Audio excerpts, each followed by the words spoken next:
if you want to set up two Apple Watches on the same iPhone, like I've done, this is already set up here. You can see it right there. You can see it right here. So this is this watch.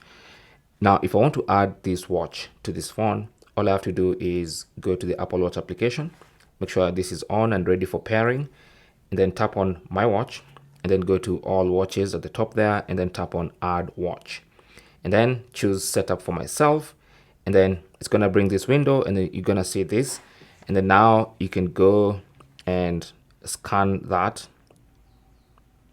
and once it's scanned, you hold it still, and once it's scanned, you can now continue with the setup process. Now it's giving me two options. Do you want to restore from backup or set up as a new Apple Watch?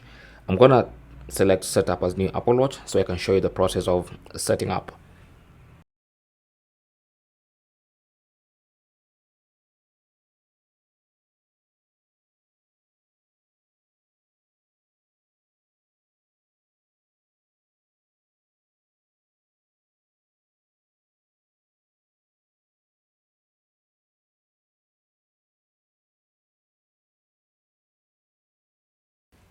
On the watch, you can now tap on start, and then you might be prompted to take a tour, or you can just skip that and go straight to your watch face. Now, as you can see, this watch face is different from this, and that's because I have my other Apple Watch as the default Apple Watch. So to switch to this one, I can just come here and then select this one to use it.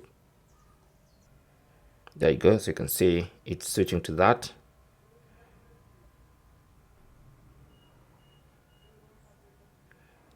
And I'm good to go. Now you can also turn on auto switch so that the watch you're wearing becomes the default watch. Thanks for watching and good luck.